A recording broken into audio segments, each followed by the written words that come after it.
Okay, let's unpack this. Welcome back to the deep dive. Today we are plunging into a source that is, well, frankly, it's unlike anything else we've seen. That's putting it mildly. Right. It's a philosophical quest written by an author who goes by the SKR, or Sonu Kumar, and the work itself is called The Legend Mind, From Zero to Infinity. It's a title that promises a lot. It really does. And for you, our listener, our learner, who needs that shortcut to distill these really unique, ambitious, and sometimes, dense philosophical ideas, This is the place. this is our mission. We're going to take the most profound life guidance offered here and just try to make it immediately usable. And we have to start with the framework. You can't really get into the meat of it without understanding the foundation he builds. Absolutely. The author establishes this huge cosmic and moral footprint right from page one. We see this constant devotional motto, Jigurudava. It's everywhere. Yeah. It sets a very specific spiritual tone. And then there's the defining acronym, the author's whole mission statement, really, wrapped in just 7 letters. Legend. Now, this acronym it's monumental. It stands for L, legacy, E, even, G, Goddo, D, E, N, not D, demons. Wow. We need to spend some time on this because it sets the whole stage, doesn't it? What is the author, the legend, actually claiming about the human condition here? If we try to connect this to the bigger picture, that acronym LEGEND, Mm-hmm. it isn't just a cool title. No. It's a declaration. It's a declaration of, I would say, a kind of cosmic pessimism that's balanced by human effort. It's a really powerful, almost Gnostic claim. Gnostic. Unpack that a little. Well, to say that legacy endures even God ends, not demons, Mm-hmm. what he's suggesting is that the temporary, the ephemeral forces... Even something as powerful as a creator. Exactly. Even God may eventually cease, but the struggle, that inherent darkness, the demons, whatever they represent, those are eternal. They don't go away. So in this worldview, the struggle is the only constant. The struggle is constant. Mm. And therefore, the only thing that truly persists, the only thing that matters in that vastness of time is the legacy you create through your own effort. Wow, so that just elevates human action. Above divine intervention, it becomes the truly enduring force in the universe. So this text, right from the start, it's framing this pursuit of self-improvement and wisdom as a moral imperative. An imperative against an overwhelming internal cosmic fight. Exactly. It's not a soft philosophy. Mm. It demands resilience. Yeah. It's heavy lifting, like you said. It really is. That immediately reframes the whole book. It's a manual for achieving some kind of enduring significance in what he sees as a fundamentally volatile and challenging universe. Mm. Now, that resilience requires a vast amount of knowledge. In a critique we got noted, we rushed through the author's background a bit. Yeah, and it's worth slowing down on. The legend uses this incredible, sweeping, interdisciplinary approach, which he lays out in the preface. What exactly did the SKR pull together, and I guess why? Well, the list is kind of exhaustive. It's meant to show you the intention, which is to build a unified theory of everything. The legend states they've synthesized findings from science, mathematics, religious and philosophical studies, idioms, physics, numberology, cosmology, geography, So everything. and many more disciplines, as he says.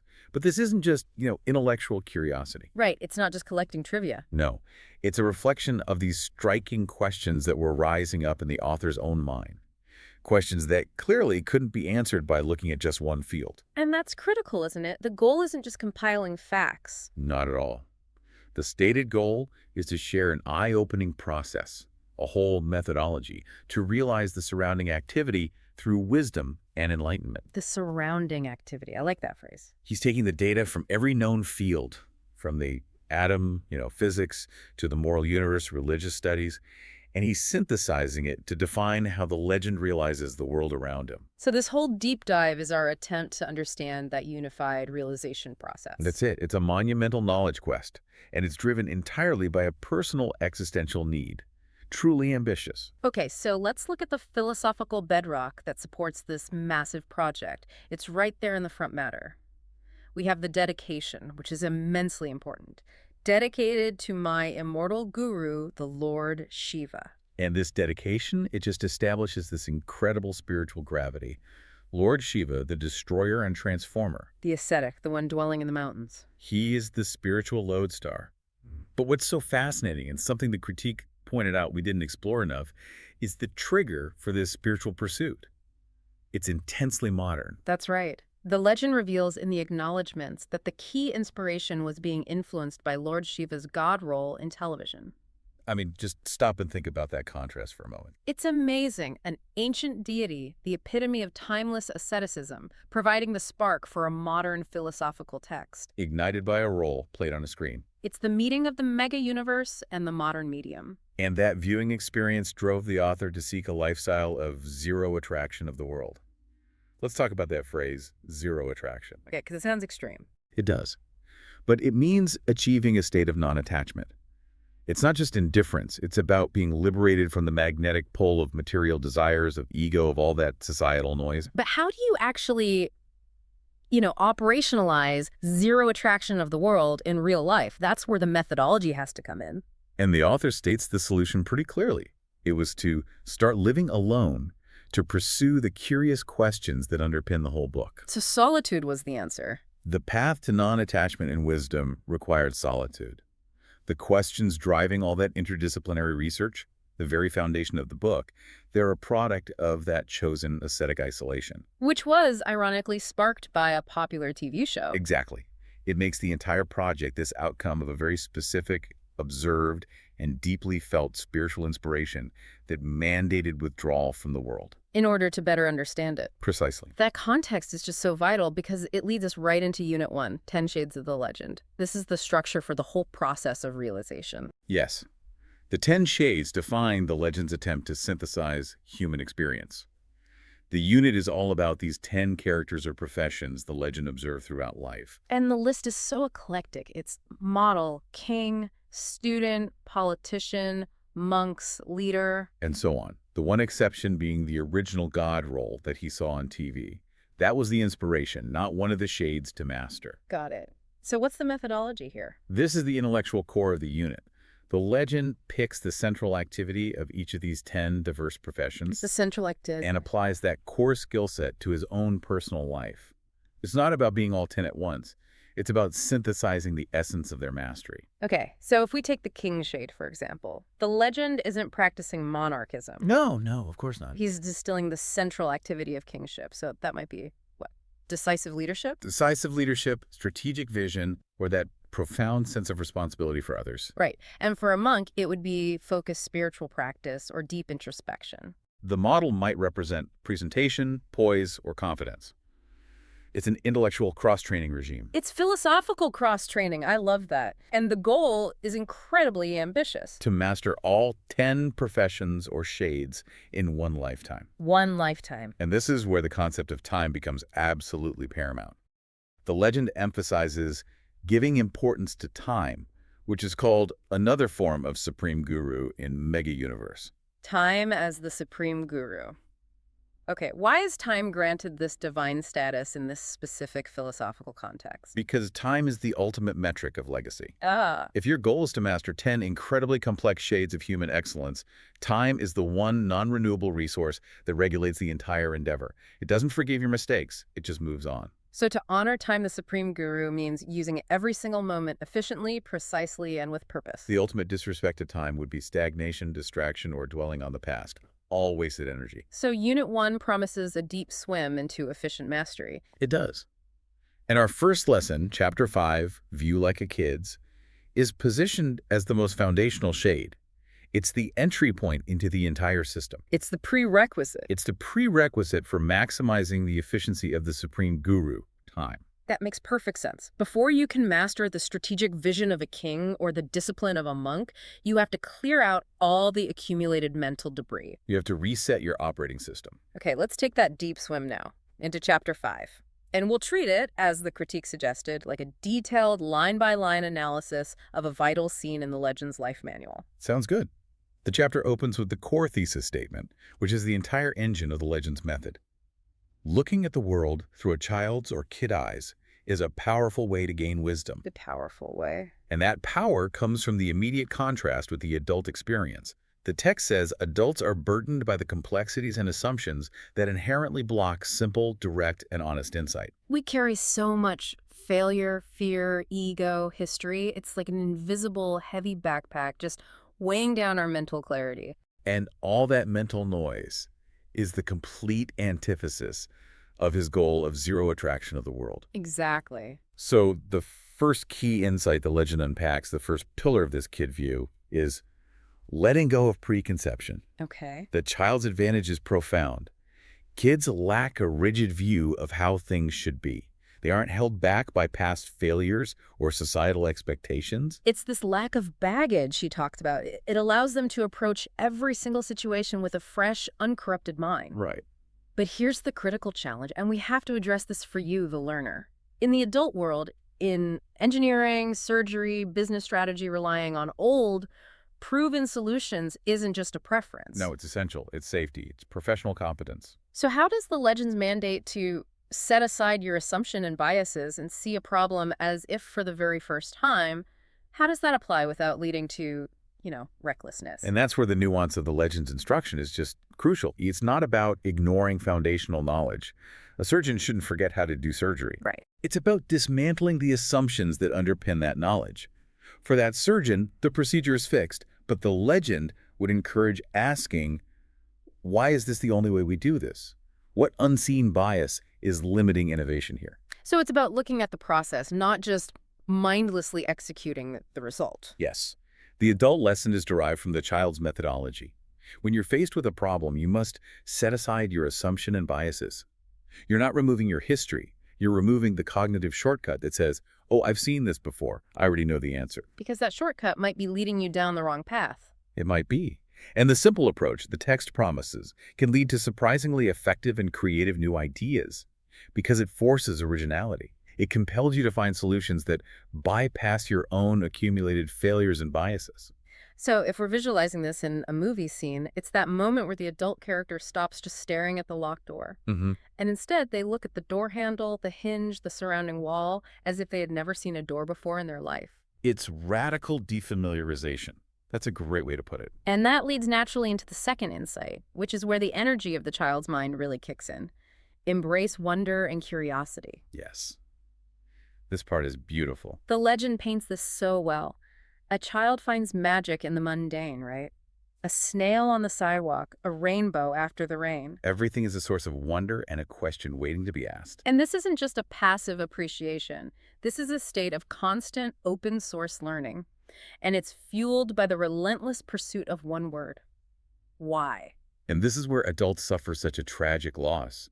We categorize things so quickly, we see a snail and we just file it under slow pest in our mental cabinet. And in doing that, we lose the opportunity to learn. We lose that sense of scale and complexity that's inherent in the ordinary world. A child is an endless, active information gatherer. So the legend's mandate here is to actively reconnect, to constantly ask why and how, instead of just accepting things because they are. He says this endless curiosity is the root of all knowledge. It's what pushes intellectual boundaries. It allows you to see deeper truths that you would otherwise miss. If you stop asking questions, your universe literally stops expanding. And you disrespect the supreme guru, time, by wasting those learning opportunities. Exactly. But does that incessant, restless questioning, does it conflict with finding peace in the now?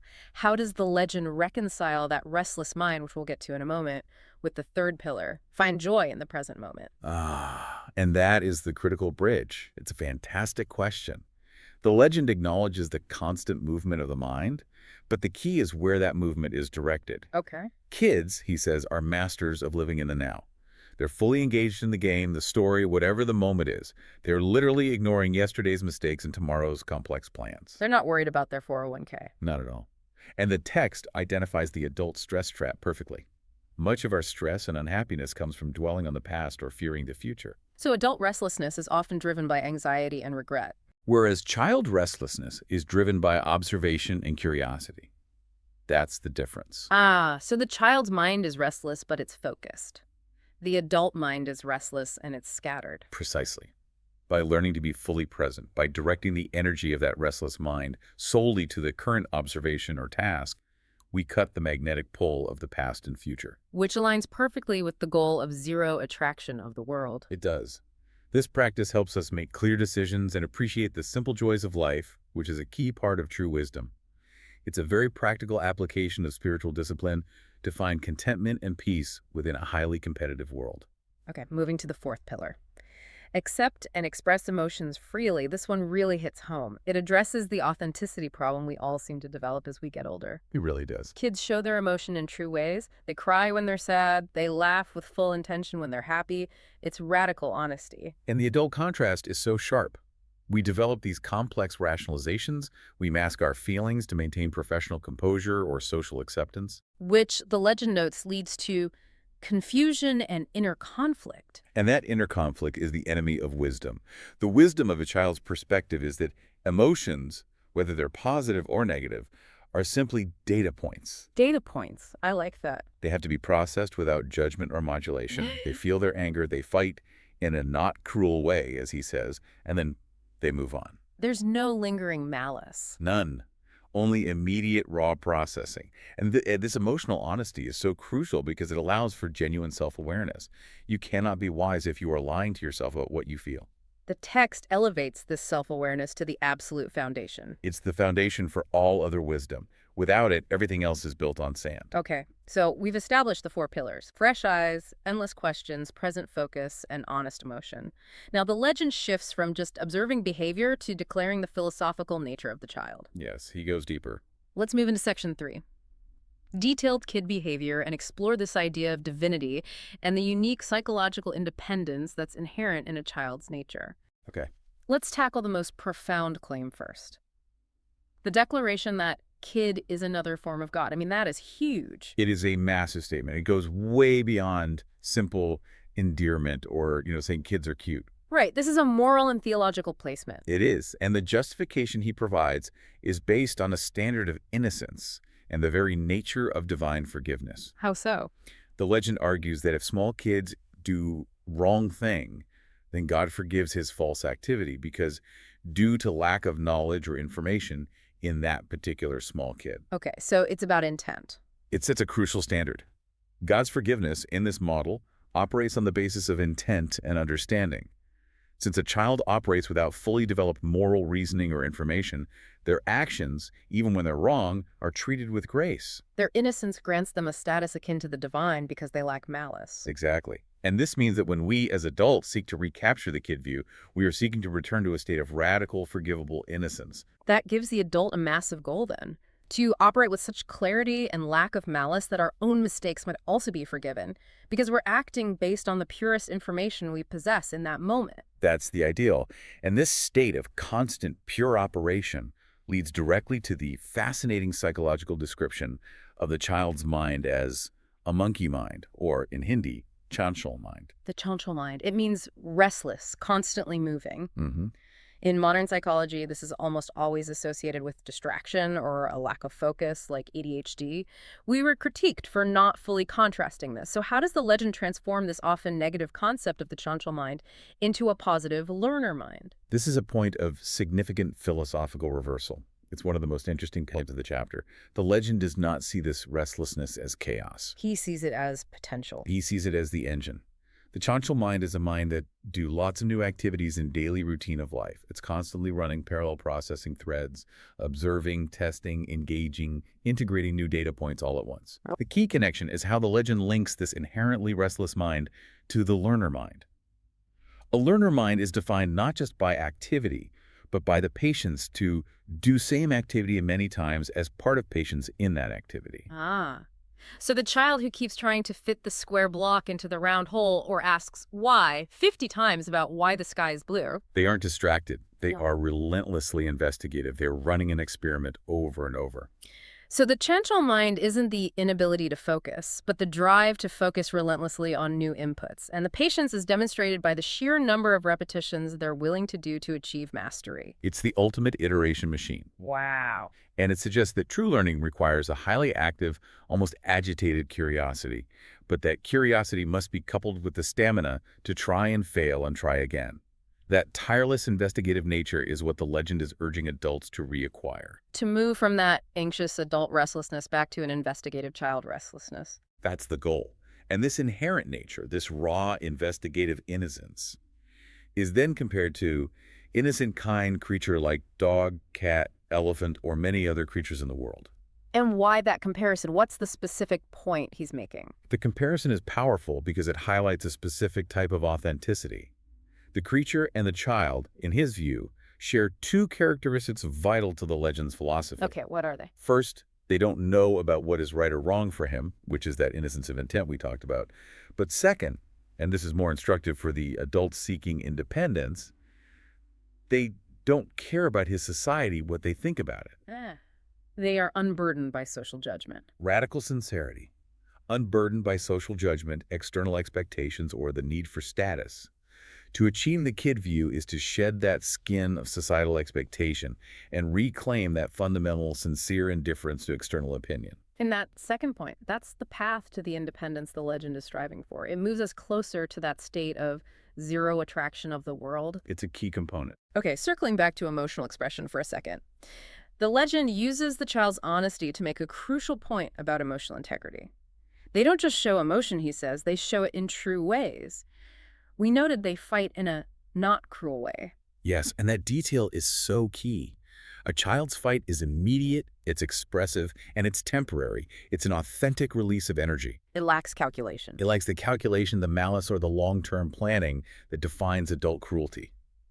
It is emotion without control, maybe, but it's also without calculated harm. I see. The overarching point remains. This total honesty-feeling emotions, without the adult tendency to rationalize or minimize or hide them, is crucial for the self-awareness that is the foundation for all other wisdom. If you bury your anger, you bury the underlying cause. And you lose the data. You lose the data required for wise decision-making. So we have this profound set of psychological and spiritual principles. How do we synthesize all this, the divine status, the chantial mind, the radical authenticity, and apply it without falling into total regression in our tough, competitive adult lives? Right. How do we make this practical? Let's transition into section 4, applying the kid view to adult life. Let's do it. The legend gives us a very specific, culturally resonant example related to the child's divinity. He says, never touch your own feet by small kid whose age is below 5 to 6 years old because they are like God in your own home. This is the practical manifestation of the philosophy. In many cultures, as you know, touching the feet of an elder or a superior is a sign of respect and humility. Of course. The legend flips this completely. The small child is given the superior, God in your home status. By physically forbidding the child from touching the elder's feet, you institutionalize respect for their innocence and their purity. It's a physical act that reinforces a mental attitude. Exactly. It forces the adult to mentally elevate the child's state of being. It's a constant physical reminder in the domestic sphere of the mental attitude the legend wants us to adopt. Humility before purity. But the legend understands the limitations of adult life. You can't run a multinational corporation with, chantial mind chaos. No, you can't. This is where the crucial caveat comes in, the moderated practice. And this is probably the most practically important instruction for anyone listening, for their learner. The legend suggests that you should view like kid and then act like kid in your environment for some time, not the whole days. For some time. The practice is an intentional dip into the kid view state. This is not about permanent regression. It's a targeted spiritual exercise like meditation or focused breathwork. We should probably use some detailed analogies here. Good idea. Imagine you are tackling a huge, stressful project at work. Acting like a kid for some time means taking a 10-minute break where you intentionally use that chantial mind to ask why about every standard procedure you're following. So you challenge the necessity of a specific weekly email or a specific meeting structure. Yes, viewing it without the baggage of corporate tradition, just for a moment. Or in terms of emotional authenticity, you don't offer a small modulated smile when you secure a small victory. You actually stand up, you laugh with full intention, and you allow that joy to fully saturate your body, even if it's just for a few seconds. It's about incorporating the attitude for brief, focused periods to achieve clarity and happiness. And the legend lists the tangible, immediate results of this practice. It makes you happy, joy, and healthy mind. In a busy and tough competition world, this practice is a vital tool for mental well-being. It provides an internal peace that you can't find in external rewards. That's the idea. Okay, finally, let's address this concept of no boundary found in the kid's life, which is tied to a massive moral claim the legend makes. A huge one. This boundaryless state, according to the legend, allows you to live like independent with emotion, speech, and expression. This is radical, unrestrained freedom of self. And this independence is the polar opposite of the constrained adult existence. The adult creates boundaries out of fear, reputation management, societal necessity. The child just acts and speaks purely from internal motivation. Right. And this leads to this staggering moral conclusion that he draws, that maintaining this boundaryless view means you not do any crime in your life either and above 18 years of age. That is a huge leap. Most societies define crime as the violation of boundaries. So how does the legend connect the purity of the kid view to the total prevention of unlawful action? This needs some careful analysis. We have to try and follow the legend's presumed chain of moral causation here. Okay. If we maintain the kid view, we maintain radical authenticity and immediate emotional processing. This prevents the building up of suppressed, conflicted desires. Right, the stuff that festers. Exactly. Yeah. Crime, in this philosophical context, is viewed as the ultimate result of that inner conflict, a deeply rooted desire for something, power, wealth, revenge, that is repressed, rationalized, and then explodes outward in a transgression against the established social order. So if the legend's philosophy holds true, a person operating with the purity, honest emotion, and present focus of the kid view, they never develop the internal contradictions that lead to desperate, unlawful acts. That's the theory. By allowing emotions and expressions to flow freely and honestly, albeit moderately and appropriately in an adult context, you preserve the fundamental moral clarity required to avoid crime. The child's innocence becomes a moral shield. It does. It reframes innocence not as a lack of capacity, but as the pinnacle of moral clarity, a true north for ethical behavior. That's the essence of Chapter 5. It is. And if we connect this all back to the bigger picture, this entire methodology is positioned as a necessary antidote to today's busy and tough competition world where time is most precious for any human beings. The kid view is the most efficient way to access happiness and peace within that tough reality. Ensuring you maximize the supreme guru, time. And to summarize Chapter 5's ultimate lesson, the entire discussion is designed to make you, the learner, literate world, ready. Meaning ready to live wisely in the competitive environment. Yes. And the legend urges us not just to blindly follow in theoretical ways, but live it in practical way by practice it in your own life. It demands immediate action. So what does this all mean? We have completed our deep dive into Chapter 5 of The Legend Mind, guided by the SKR, analyzing the profound power of adopting the kid view. We've learned that true adult wisdom is achieved through a moderated practice of 4 key perspectives, approaching problems with fresh, radical honesty, no preconceptions, Embracing an endless, relentless, investigative curiosity. achieving contentment through a fierce focus on the present moment, and fostering total, honest, emotional expression. And crucially, we've learned this is an intentional philosophical dip, not a full-time regression. It's designed to enhance, not destroy, our adult competence. And because the legend operates under this philosophical rule of time as the supreme guru, the text demands accountability. It does. The final challenge is your mandated weekly action item. It's designed to force the integration of these 4 pillars into a single moment of lived experience. The question the legend leaves us with is this: what is one small thing that you can look at with fresh eyes this week which wonder you to know about it with curiosity? Find that snail on the sidewalk, or that mundane routine at work, and treat it like an alien artifact that demands your full, unburdened curiosity. And building on that idea of the chancel mind and the pursuit of mastery, remember the overall framework of Unit 1. The legend's philosophy is built on honoring that precious time, practicing the kid's view of not wasting time on past regrets or future fears, but using it for pure, honest learning and present focus is the ultimate way to respect the supreme guru. This is the first shade mastered. So as you move forward this week, applying this fundamental kid view, maybe you can start contemplating which of the other 9 shades, whether it's the focused spiritual practice of the monk, the decisive strategy of the king, or the communication skill of the politician, you might apply for some time next. We'll leave you to your own deep dive.